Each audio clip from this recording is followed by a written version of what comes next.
You mentioned the inspiration for the start of the series, if you like, the round rocks, seeing the actual piles that people have built up over the years. But where did the inspiration come from for the Mystery of the Maize?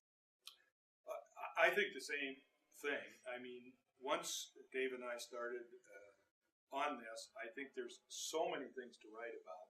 But clearly, corn is the leading crop we grow in this state. Everybody recognizes it. It's somewhat unique to mid-America, and not many people know anything about it. And ethanol was part of it, and there's a lot of misinformation about agriculture in the world today, depending on where you're going. So I think that was part of it, and I think it will interest children to learn more about where corn came from. Dave, anything else? All right. This is a different illustrator for this book. This is Marty Tubal Sr. A very different style to Jason Volk's previous illustrator. Is there a particular image in there that stands out to you as kind of evocative of the whole thing, or your favorite image? Or? I like the cover that whomever picked it. I think that's my favorite. I mean, I think it tells you. It leads you into a mystery right off the bat. Right. This is not the type of image we're used to, either about our Native Americans or anything in South Dakota.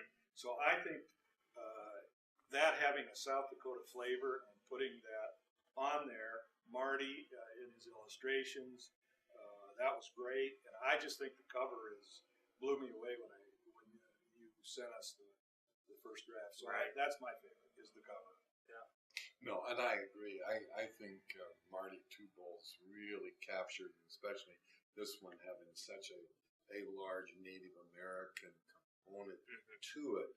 I mean, he really, I think, kind of captured that element of our new book.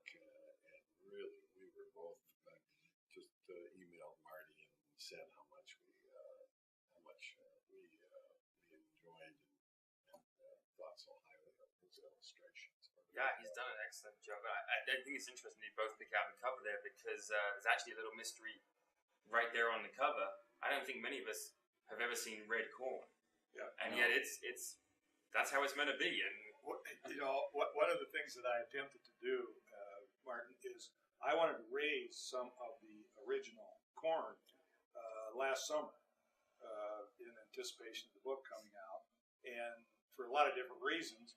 One being, I couldn't find some of the old varieties of corn, which has now become another mystery of the maze to me, of how I can find some of this older corn. I mean, it's still growing down in Central America, but because of laws, you can't write a letter and say, send me a bunch of corn. Sure. Well, you can't. And so that to me is still a mystery. I still want to see some of the red corn. I mean, we can buy here in the United States something called hard diamond, which is blue, and some of these, but I haven't found a variety of red. So if somebody knows that, I would love to grow some on the farm.